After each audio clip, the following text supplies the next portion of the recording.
আপনাদের মাঝে আসলাম এই ম্যাজিক চুলা নিয়ে।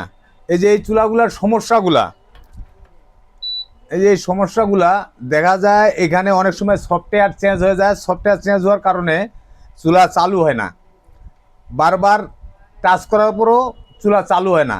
এই চুলাগুলা আপনারা সবসময় একটা জিনিস ব্যবহার করবেন সবসময়ের জন্য। এই যে বোর্ডটা আছে, এই বোর্ডটা আপনারা সুন্দর করে বোর্ডটা খুলে দেখবেন আগে আইসিটার প্রবলেমটা কি, এটা আইসিটা কেন লোডটা দিচ্ছে না।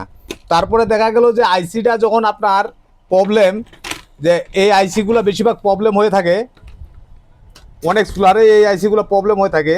এই আইসিগুলো প্রবলেমের জন্য এই প্রবলেমগুলো দেয়, কিন্তু আসলে এই বোর্ডটার দাম ওয়ানলি 950 টাকা 800 টাকা।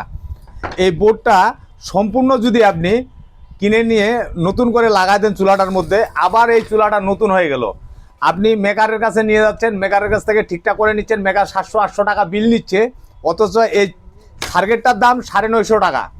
950 টাকা দিয়ে আপনি কিনে নেবেন সার্কিটটা কিনে নিয়ে এই চুলাটা আবার নতুন করে আপনারা লাগাই দিবেন।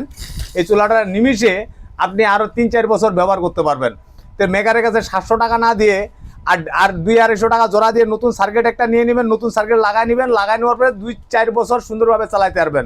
আর আবার যদি মেকারকে 200-500 টাকা দিয়ে ঠিক করে নেন, দেখা গেলো 1 মাস পর আবার 1.5 মাস পর আপনাকে আবারও হয়তো মেকারের কাছে যাইতে হবে এই চুলাটা নিয়ে। নতুন সার্কিট লাগা দিবেন, কোনো ভেজাল থাকবে না, আপনি একবারে সুন্দরভাবে ব্যবহার করতে পারবেন।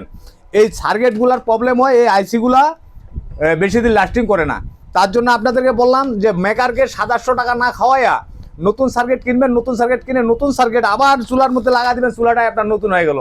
ধন্যবাদ, আজকে এই পর্যন্ত। আসসালামু আলাইকুম।